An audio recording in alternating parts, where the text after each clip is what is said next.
ಸಿಂದಗಿ ತಾಲೂಕಿನ ಹೊನ್ನಳ್ಳಿ ಗ್ರಾಮದ ಸರ್ಕಾರಿ ಹಿರಿಯ ಪ್ರಾಥಮಿಕ ಶಾಲೆಯಲ್ಲಿ ಹಮ್ಮಿಕೊಂಡಿದ್ದ ಮಡಿವಾಳ ಮಾಚಿದೇವರ ಜಯಂತಿ ಕಾರ್ಯಕ್ರಮ ನಡೆಯಲಾಯಿತು.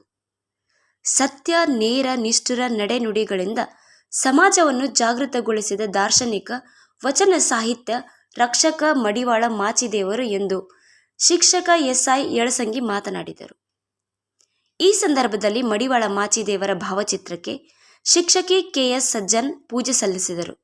ಮುಖ್ಯ ಗುರು ಎನ್ಆರ್ ಬಡಿಗೇರ್ ಅಧ್ಯಕ್ಷತೆ ವಹಿಸಿದರು. ಕಾರ್ಯಕ್ರಮದಲ್ಲಿ ಸಮಾಜ ಸೇವಕ, ಪತ್ರಕರ್ತ ಮಲ್ಲು ಕೆಂಬಾವಿ, ಶಿಕ್ಷಕ ಎಚ್ ಬಾಹುಬಲಿ, ಪ್ರಕಾಶ್ ತಳವಾರ್, ಉರ್ದು ಶಾಲೆಯ ಮುಖ್ಯ ಗುರು ಜಿನ್ನತ್ ಕೌಸರ್, ಶೈನಾಜ್ ತಂಗಡಗಿ ಸೇರಿದಂತೆ ವಿದ್ಯಾರ್ಥಿಗಳು ಮತ್ತಿತರರು ಪಾಲ್ಗೊಂಡಿದ್ದರು. ವರದಿ ಮಲ್ಲಿಕಾರ್ಜುನ್ ಎನ್ ಕೆಂಬಾವಿ, ಬ್ರಹ್ಮದೇವನ ಮಡು.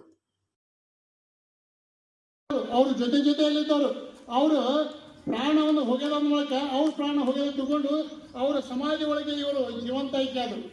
ಅದಕ್ಕೆ ಇವತ್ತು ಕೂಡ ಅವರು ಸಮಾನತೆಯನ್ನು ಅವತ್ತೇ